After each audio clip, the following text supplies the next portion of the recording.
അമേരിക്കയിൽ കൊടും ശൈത്യത്തിൽ 7 പേർ മരിച്ചു. കനത്ത ഹിമക്കാറ്റ് ജനജീവിതം ദുസ്സഹമാക്കിയിരിക്കുകയാണ്. പ്രതികൂല കാലാവസ്ഥയിൽ ഇതുവരെ റദ്ദാക്കിയ വിമാന സർവീസുകളുടെ എണ്ണം 17,000 കടന്നു. 10 ലക്ഷത്തോളം വീടുകളിലും സ്ഥാപനങ്ങളിലും വൈദ്യുതി ബന്ധം വിച്ഛേദിക്കപ്പെട്ടിരിക്കുകയാണ്. വിവരങ്ങളുമായി ന്യൂസ് ഡെസ്കിൽ നിന്നും ഐശ്വര്യ ചേരുകയാണ്. ഐശ്വര്യ, കഴിഞ്ഞ കുറേ ദിവസങ്ങളായി ഈ അമേരിക്കയിലെ വിവിധ സംസ്ഥാനങ്ങളിൽ വലിയ ബുദ്ധിമുട്ട് ഈ മഞ്ഞുവീഴ്ച അല്ലെങ്കിൽ ഹിമക്കാറ്റൊക്കെ തന്നെ ഉണ്ടാക്കിയിരിക്കുകയാണ്. നിലവിലത്തെ സാഹചര്യം എന്താണ്? 7ഓളം പേർ ഇപ്പോൾ മരിച്ചിരിക്കുകയാണ്.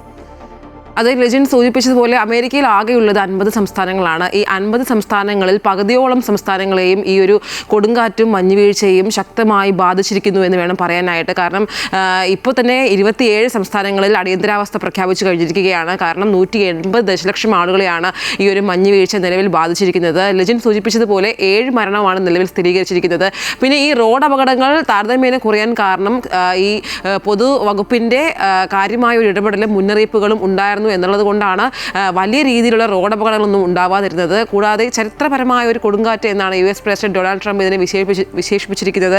കൂടാതെ എടുത്തു പറയേണ്ടത് ഈ നോർത്ത് ഈസ്റ്റ് സംസ്ഥാനങ്ങളിൽ കനത്ത മഞ്ഞുവീഴ്ചയാണ് വിനയായതെങ്കിൽ ഈ തെക്കൻ സംസ്ഥാനങ്ങളിൽ കാറ്റും ഐസ് മഴയുമാണ് വിനയായിരിക്കുന്നത്. കൂടാതെ 10 ദശലക്ഷത്തോളം ആളുകളെയാണ് ഇപ്പോൾ ഈ ഒരു കനത്ത മഞ്ഞുവീഴ്ച കാരണം വൈദ്യുതി തടസ്സം നേരിടുകയുണ്ടായി. ഇത് 10 ദശലക്ഷം ആളുകളെയാണ് ഇത് സാരമായി ബാധിച്ചിരിക്കുന്നത്. ഈ ഒരു ശനിയാഴ്ചയാണ് കനത്ത മഞ്ഞുവീഴ്ച തുടങ്ങിയതെങ്കിൽ ഇത് ഞായറാഴ്ച, ഇപ്പോൾ തിങ്കളാഴ്ച, ഈ ഒരു 3 ദിവസങ്ങളിലായി വലിയ രീതിയിലാണ് അമേരിക്കയെ ബാധിച്ചിരിക്കുന്നത്.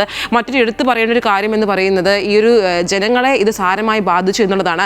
ഈ മഞ്ഞുവീഴ്ചയും ഐസ് മഴയും അതുപോലെ തന്നെ കൊടുങ്കാറ്റും എല്ലാ വർഷവും അമേരിക്കയിൽ സംഭവിക്കുന്നതാണെങ്കിലും ഈ വർഷം അത് കുറച്ച് കനത്തു എന്ന് വേണം പറയാൻ. ഈ South Carolina, Virginia, Tennessee, Georgia, North Carolina, Maryland, Arkansas, Kentucky, Louisiana, Mississippi, Indiana, West Virginia എന്നീ സംസ്ഥാനങ്ങളിൽ ഈ ഒരു അടിയന്തര ദുരന്ത പ്രഖ്യാപനങ്ങൾ നടത്തുകയും ചെയ്തിട്ടുണ്ട്. കാരണം ഈ സംസ്ഥാനങ്ങളെയാണ് വലിയ രീതിയിൽ ഈ ഒരു കനത്ത മഞ്ഞുവീഴ്ചയും അതുപോലെ തന്നെ ഈ ഒരു ഐസ് മഴയും ഒക്കെയും കൊടുങ്കാറ്റും ഒക്കെയും വലിയ രീതിയിൽ വ്യാപിച്ചിരിക്കുന്നത്.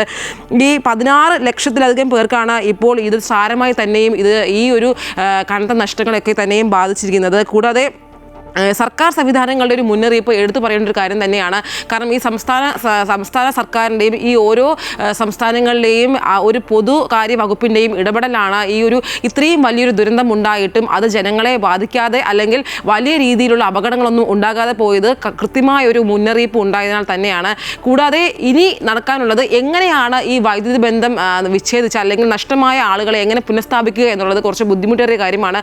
കാരണം കാലാവസ്ഥ അധികം മോശമാണ്. കാരണം ഈ 17 സംസ്ഥാനങ്ങളിലും പിന്നെ ഡിസ്ട്രിക്ട് ഓഫ് കൊളംബിയയിലും ഈ കാലാവസ്ഥ അടിയന്തരാവസ്ഥ പ്രഖ്യാപിച്ചിരുന്ന ഒരു സമയത്ത് തന്നെ എങ്ങനെ ഇവർക്ക് നഷ്ടമായ ഈ വൈദ്യുതി ബന്ധം എങ്ങനെ പുനഃസ്ഥാപിക്കും എന്നുള്ളതിൽ കുറച്ച് അനിശ്ചിതത്വം തുടരുകയാണ്. കാരണം ഈ ഒരു കാലാവസ്ഥ വ്യതിയാനത്തിൽ ഒരു മാറ്റം സംഭവിച്ചാൽ മാത്രമേ ഇതിലൊക്കെയും ഇപ്പോൾ നഷ്ടപ്പെട്ട കാര്യങ്ങളിലൊക്കെയും തിരിച്ചെടുക്കാൻ കഴിയുകയുള്ളൂ. കൂടാതെ എടുത്തു പറയേണ്ട മറ്റൊരു കാര്യം 17,000 വിമാന സർവീസുകളാണ് ഇപ്പോൾ റദ്ദാക്കിയിരിക്കുന്നത്. ഈ ഒരു ശനിയാഴ്ച മുതൽ ഇന്ന് തിങ്കളാഴ്ച വരെയും ഏകദേശം 3/4ഓളം വിമാന സർവീസുകളെയും വലിയ രീതിയിൽ തന്നെ ഈ ഒരു മഞ്ഞുവീഴ്ചയും അതുപോലെ തന്നെ കൊടുങ്കാറ്റുമൊക്കെയും സാരമായി ബാധിച്ചിട്ടുണ്ട്. എന്തായാലും ഇപ്പോൾ അമേരിക്കൻ പ്രസിഡന്റ് ഡൊണാൾഡ് ട്രംപ് ഇതിൽ ഇടപെട്ടിരിക്കുകയാണ്. കാരണം ഈ ഒരു കാലാവസ്ഥ വ്യതിയാനത്തിൽ ഒരു മാറ്റം സംഭവിക്കാനായി എങ്ങനെ ഈ ജനങ്ങൾ നേരിട്ട പ്രശ്നങ്ങൾ എങ്ങനെ അഭിമുഖീകരിക്കും എന്നുള്ളതൊക്കെയും അമേരിക്കൻ പ്രസിഡന്റ് ഡൊണാൾഡ് ട്രംപ് ഇടപെട്ടിരിക്കുകയാണ്. കൂടാതെ ഈ സ്കൂളുകൾക്കും അതുപോലെ തന്നെ കോളേജുകൾക്കുമെല്ലാം അവധി പ്രഖ്യാപിച്ചിരിക്കുകയാണ്. കാരണം മറ്റ് പൊതുഗതാഗത സംവിധാനങ്ങളൊക്കെയും നിർത്തലാക്കിയിരിക്കുകയാണ്. ഈ ഒരു അടിയന്തരാവസ്ഥ മറികടക്കുന്നതിനായിട്ടായി